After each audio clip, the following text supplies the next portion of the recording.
Ahoy there, Captain Benzie here, coming at you with another video for EVE Echoes. Today we're looking at the Echoes Bowl Q&A answers, part 5 through 8. Now again, these are the questions that were asked during the Echoes Bowl events that the developers have been gradually giving us the answers to. We now have parts 5 through 8, thus ending this series, so I'm going to go over those, talk about the questions and answers, what those mean going forward. Hope you enjoy. Now, as usual, if you do enjoy this video, let me know by hitting like on it, consider subscribing to the channel for all things EVE Echoes, and let me know what topics you'd like to see me cover in future videos, either by commenting down below, or by coming and finding me on the different social media channels shown along the bottom of your screen. Right, let's jump right in. Echoes Bowl Q&A Part 5. Robard asks, my favourite missions in EVE Online are the epic arcs, specifically the pirate arcs. Are these planned to be in Echoes release, or any storyline that would encourage or reward a player to go to nullsec and be a pirate from the beginning? Now the answer here, I'm sorry to say that currently we're focusing more on basic functions. EVE Online has been developed and published for over 17 years, Echoes just started at its beginning. We will gradually introduce more content. Also, we believe that doing PvP and pirate stuff is one of the most exciting elements in EVE Universe. We definitely want to encourage our players to try this out. In all honesty, yes, there are some cool little pirate arcs and that take you out into nullsec and EVE Online. Ultimately, I was out in nullsec long before those were even a thing, before those were even really a problem, before the tutorials were even really in the game. There's plenty of reason to be in nullsec without those. Don't think that not having those means no point in nullsec. Great to see, though, that they are on the table, or at least they're being considered on the table. Obviously not in launch, though. Kaizen asks, will there be more dev versus player type events after launch? If the number of the player is pretty huge, it's very hard to have this kind of event. Most devs are very busy, only 20 devs could join, for example. Maybe we could have those kind of events on FanFest. That would be awesome. To end the beta, they did a massive event where the developers jumped in some seriously powerful ships, jumped out into space and basically challenged us all to try and blow them up. It was a really cool event. I didn't manage to get any footage of it, but my goodness, to see stuff like that in the game would be really cool. I do kind of hope we get stuff like that in the final test, just as a celebration of, hey, here we go, let's get ready for launch.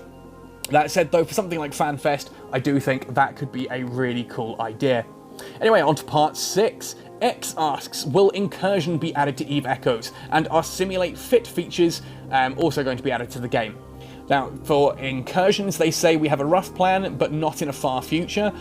So that means Incursions, again, they're one of those things that were added to EVE Online fairly recently. Don't expect it to be in launch for Echoes. I think a lot of people are really kind of using this as a chance to ask questions that are a little bit too far ahead. You know, there's a lot of questions that we're asking about, like how corps work and stuff like this, that I feel could have been asked a little bit better. No offense to you, X. I understand that Incursions are a big draw for many.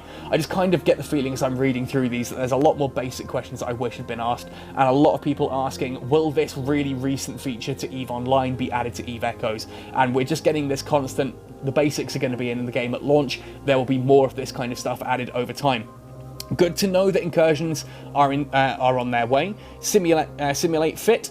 Yes, this is on the plan, but we don't have enough time people working on it, so we're focusing on other high priority content. Simulate Fit is an interesting feature. It's kind of like a wardrobe function in other MMOs where you can kind of try on gear without actually fitting it all together. Useful for things like rigs where once you've fitted it, that's it. It destroys it if you take it out. It's not a huge thing. I'm sure there are some people out there in the community already working on tools for this outside of the game. Be nice to have it in-game, though. It is a useful tool in EVE Online just to kind of throw a ship together and see what kind of DPS and effective health points it would have, etc. Now, Oro asks, is everyone on the team well and healthy? I hope you've all been spared personal tragedies due to COVID-19. My deepest condolences if otherwise. Yes, thank you. How exactly does manufacturing efficiency work on a mathematical basis? I need this info to exactly calculate material needs from blueprints. Crikey, someone's going in there hard. It reduces the material cost in percentage that shows on the tips. In other words, wait until you're in the game. We're not giving you a head start on this one. Figure it out yourself, boy. Number 3, are planetary material deposits the same on launch as in open beta, or will there be a redistribution? Totally the same. That's interesting. That means if you know where to find toxic metals or light metals or areous gases or whatever from planetary industry, you know those planets are going to be the same in the beta, which means people like ZGod who are working on spreadsheets that collected all that data, anything you have from the beta looks like it'll be accurate. Ooh. Could you please provide me with accurate mineral contents for each type of ore? Sorry, can't answer this. It's not finally decided. We're changing this to balance the economy. With a name like ore.o, I'm guessing you're obviously heavily into mining and industry. Kudos on you for trying to ask those questions. But yeah, I think it's a case of the devs aren't going to tell you how to, exactly which ores are which. They're going to leave a lot of this for us to work out. And I think, in fairness, half the fun is working it out. Part 7. Nice red colour scheme here, looks very Minmatar. Buriburi Zaemon, awesome name. Will Echoes have an API? If so, how would we be able to use it? What limits will be there? Would we be able to set up third-party services? Sorry I can't answer this question with detail. Currently we're too busy to work on API and didn't start to plan them, so we don't have API for a while. In fairness, API is one of those things a lot of people cry for when a new game comes out, and I don't blame them. Useful to have. Certainly playing Vainglory, vainglory.gg was very useful, or .io, I can't remember what it even was now, was a useful tool to kind of get your stats and abilities and that, but I think people focus a lot on API, and a lot of people in the community are like, oh, this is an amazing tool, it's really powerful, and then no one ever really uses it. I'd like to see it added. Again, I see it as a low priority thing. Dodge asks, when creating a phone game from a PC Big Brother, you have to adapt a bunch of systems to make it playable on the phone. Which adaptation from PC EVE to EVE Echoes are you most proud of accomplishing? Holy hell, good question. This is the kind of question I wish we had more of. We would say the overview. As you know, EVE is called an overview game. Though our development process, we struggled a lot with the overview and we have 5 different iterations of it. Oh, I'd love to see. I would genuinely love to see what the other 4 look like. We finally reached a good point of the design. In next launch you will find Overview highly customizable, but easy to use.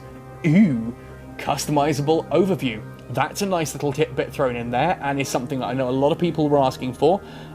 Good to see that that's going to be in there. We'll have a look when final test launches, if I'm in the final test. I bloody well hope so. I literally signed up for it the second the announcements came out. If I'm in that final test, I will be making a truckload of content, a Tyra load of content. Titan Frost, can I know more about all the limitations of alpha clones in EVE Echoes, such as production, skill points, ship tree access, etc.? Now here's where we see that this was written before recent events. Everything below Tech 7 will be locked, which we know, and also manufacturing and market selling, which we now know has changed. Manufacturing and market selling are no longer locked to alpha. If you want a conclusive answer to this question, there are videos done by both myself and Sovereign RPG covering this exact issue of what is going to be locked behind alpha and omega, and exactly what the different alpha and omega clones do, and all that kind of thing, what it actually means going forward. We want to clarify this is not finally decided. Please leave your feedback. As with everything, feedback is important. Keep talking to the devs. They will keep changing and mixing things up. And finally, Odekva.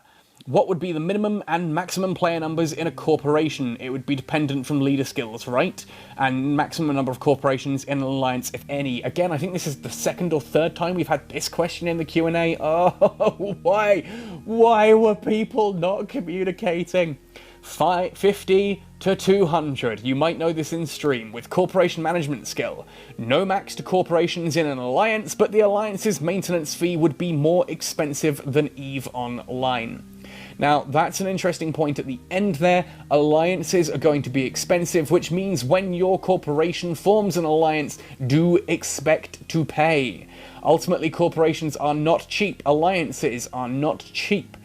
You need to make them work and not just throw things out there and hope it sticks. This is why I'm doing a lot of behind-the-scenes work with the Catskill Cartel. I'm talking with a lot of different corporations out there to hopefully get some alliances sorted out. I know Sovereign with Sovereign States is doing the same, Opforce, Trimark, all of these different corporations. I know a lot of us are doing a lot of work behind the scenes to make sure that we hit the ground running when launch comes. It's not going to be cheap, but 50 to 200. Now, looking at the skills, there are 4 skills in the beta for corporation management, from just corporation management, advanced corporation management, expert corporation management, and curiously, outstanding corporation management, which as far as I'm aware is actually the only one that had the 4th level in the beta. Ultimately, those are each trained to increase that maximum from 50 to 200. Now, from what I've heard, though I I can't guarantee this yet without having seen it myself, and again, I will check it in final test. It looks like the 150 to 200 section is going to take a long time to train. Like, it'll be fairly quick to 150, but beyond then, corporations will sit at 150 for a long time. And it is fairly costly to have a second alt training up those corporation skills. Ultimately, for me, already on launch, I'm going to be dropping enough money to get Cog 3 on my main character, and going in with the full combo Omega. I will then have a corporation character learning the skills to level up the corporation and make it bigger for Catskill Cartel. I haven't yet decided exactly which version of that I'm going for, but I could be spending as much as $100 on launch, so please, please. I'm looking to set up my Patreon. I'm changing a lot of that stuff around, but if you want to donate to help getting things set up and that, I do have a Patreon up and running. I do also have Brave rewards. I know some of you are interested in that kind of stuff as well. I need to start mentioning that more in videos. There's a link in the description below. Go download a really cool free browser for Android, iOS, or just your computer.